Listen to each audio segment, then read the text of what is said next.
When I started my career at Unilever, I used to be absolutely terrified of making calls to buyers. These were the people at Tesco and Asda that we were selling our products to. And I was in my early 20s, and the buyers were often really tough to us on the phone. And I found it hard. I was in an open plan office. I'd learned from hearing loads of other conversations, but I didn't necessarily want to have my conversations in front of everybody. I had a really supportive manager at the time who suggested that I use some of the meeting rooms while I build my confidence to have those conversations with buyers. And I did. I built my confidence. It became a lot less scary. One of the things I find with so many fundraisers and leaders I work with is that they don't like picking up the phone. And that's absolutely fine.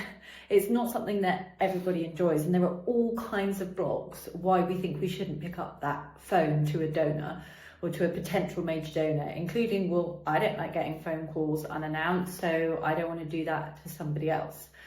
But I work on it with loads of teams and with loads of fundraising leads and major donor fundraisers, because phone calls are an amazing tool for building effective relationships and finding out more about your potential donors.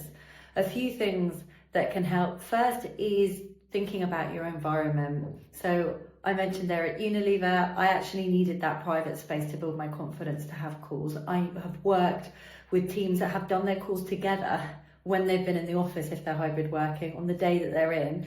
And that's been really helpful because they can learn from each other and they can hear those calls. The second tip is, if you are reticent to call and you want to be doing it more, is to think about not getting anything in return. Just call to thank.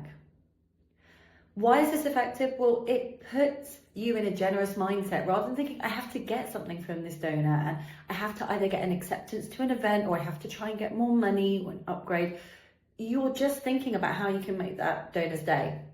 And that can be a really great way of building confidence and also building that relationship with your donor. The third thing that can help, that I find with the hundreds of fundraisers I've worked with, is anticipating what somebody on the other end of the call might say.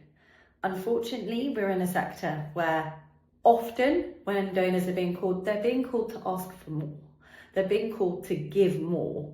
And so when somebody hears that you're from a charity, even if it's a charity they love really well, that might be what they're thinking. If you can, in the first 5 to 10 seconds, let somebody know that you're not calling to ask for money, you're actually calling to thank them and to update them, that can make a huge difference. And I've known many, many donor conversations that have thawed very, very quickly when the supporter on the other end of the phone realised that you're not actually after anything at all.